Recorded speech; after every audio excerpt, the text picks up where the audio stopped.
L'Orfeó Balaguerí oferirà un concert el proper dissabte, dia 22 d'octubre, a l'església de Sant Domènec. Es tracta d'una actuació amb la qual l'Orfeó col·labora en els actes que se celebren a la ciutat en motiu de la capitalitat de la sardana de Balaguer.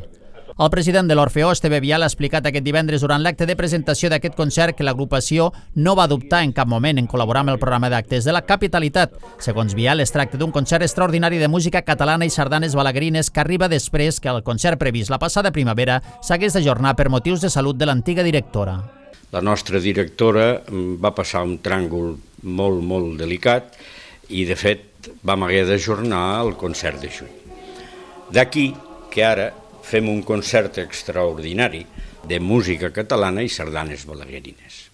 El concert es dividirà en dues parts. La primera serà una suite catalana amb cançons tradicionals catalanes arranjades per a cor i cobla de Josep Prenafeta i Gavaldà.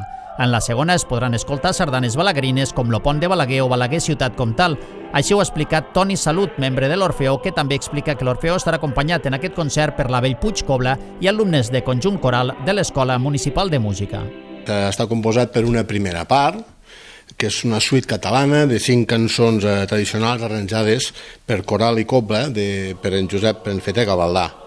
Són cançons molt conegudes, com el Rosinyol, el Cant dels Ocells, Sota de l'Om, i la segona part és bàsicament sardanes. Sardanes en general i sardanes concretes de Balaguer, com és Balaguer Ciutat Comtal, Lo Pont de Balaguer i Balaguer Salt de la Terra Ferma. Tot plegat ho cantarem, com ho ha dit ell, l'Orfeó Balaguerí. Hi haurà alguna cançó que la cantarà també el conjunt coral de l'Escola de Música de Balaguer i sempre acompanyats per l'Abel Puig Cobra.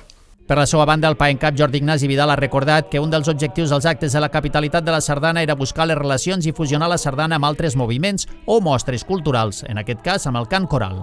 Juntem dues coses, juntem un acte de la capitalitat de la sardana i juntem, en aquest cas, amb el cant coral. Com hem dit moltes vegades, el que calia també era buscar les relacions que hi havia de la pròpia sardana amb altres moviments, diguem-ne, culturals. El concert està previst a les 8 del vespre el proper 22 d'octubre a l'església de Sant Domènec.